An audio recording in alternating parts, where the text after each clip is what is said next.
지폐를 꺼내 특정 방식으로 접어보라는 말 그리고 그 순간 무언가가 나타난다는 이야기. 1990년대 한국의 교실에서 이 단순한 행동은 어떤 아이들에게는 공포의 시작이었고 어떤 아이들에게는 도저히 멈출 수 없는 호기심의 시작이었다. 당신이 지금 지갑 안에 넣고 다니는 그 지폐 안에 누군가의 얼굴이 숨어 있다고 아이들은 정말로 그렇게 믿었다. 1990년대 초중반. 인터넷이 존재하지 않던 시대의 한국 학교는 소문이 살아 숨쉬는 공간이었다.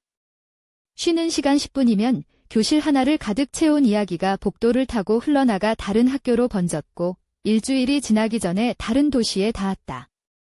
그 시절 소문의 속도는 느렸지만 깊이는 지금보다 훨씬 깊었다. 지폐를 이렇게 접으면 얼굴이 보여 누군가가 먼저 말했고 다른 누군가가 직접 해봤다. 그리고 보였다 혹은 보인다고 믿었다. 그 이야기는 1명에서 2명으로, 2명에서 반 전체로, 반에서 학년 전체로 번지는데 오래 걸리지 않았다. 소문에는 언제나 이름이 붙는다. 그 얼굴은 김민지라고 불렸다. 당시 한국에서 가장 흔하게 들을 수 있던 이름 중 하나였지만 그 2글자는 어느 순간부터 묘한 무게를 지니기 시작했다. 아이들은 쉬는 시간마다 지갑을 꺼내 지폐를 접어보았고 옆자리 친구에게 속삭였다. 너도 보여? 괴담은 거기서 멈추지 않았다.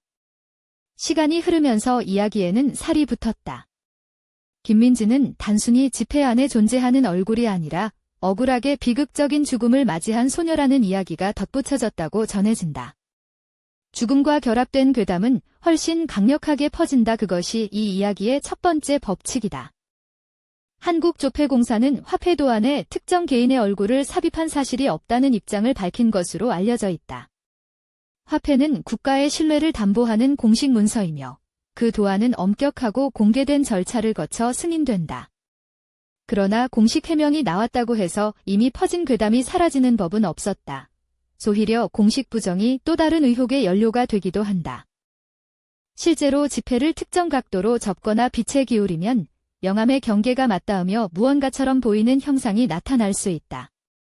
이는 지폐 제작에 사용되는 정교한 선각 인쇄 기법이 만들어내는 자연스러운 시각 효과로 추정된다. 설계자의 의도와는 전혀 무관하게 특정 선과 면의 배치는 보는 사람의 뇌에서 전혀 다른 무언가로 읽힐 수 있다. 인간의 뇌에는 얼굴 인식 회로라고 불리는 특별한 영역이 있다.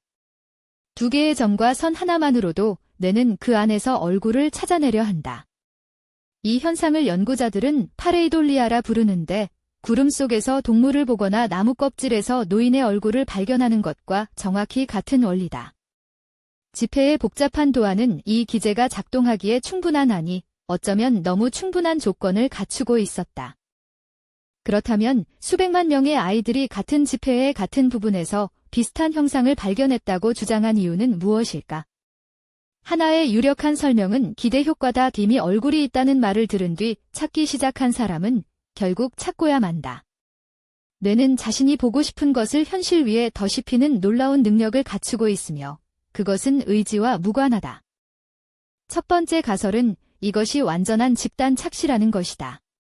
복잡한 음영 패턴, 얼굴을 찾으려는 뇌의 본능, 그리고 소문이 만들어낸 기대감 이 3가지가 동시에 작동했다면 굳이 다른 설명이 필요하지 않다는 주장이다.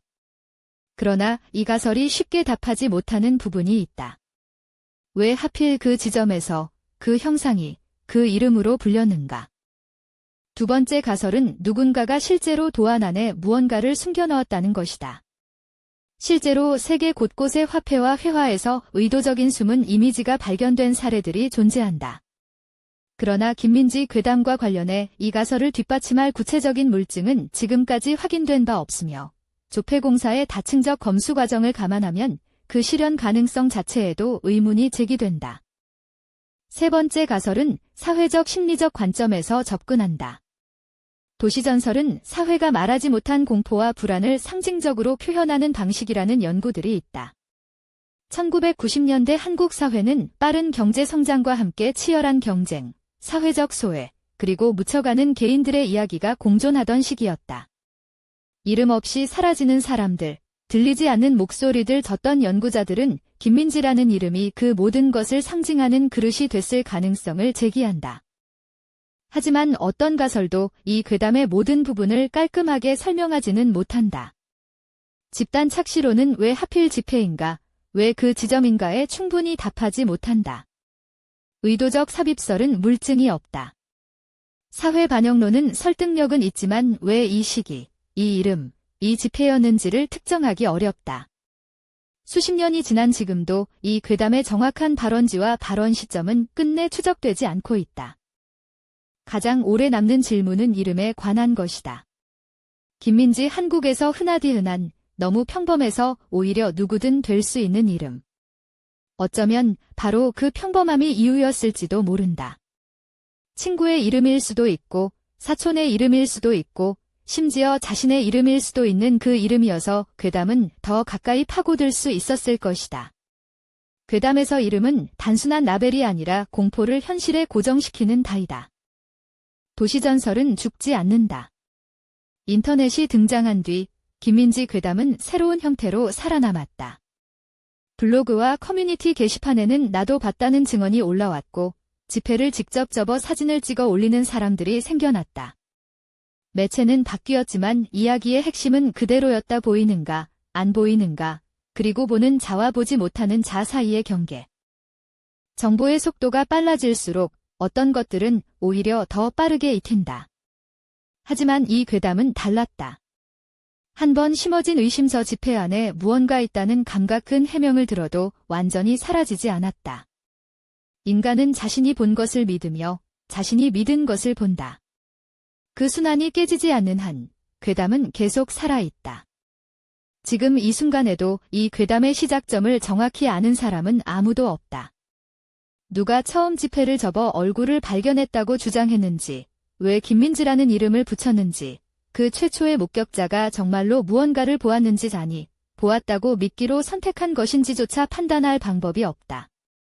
어떤 미스터리는 답이 없는 게 아니라 답을 찾는 것 자체가 불가능한 형태로 존재한다.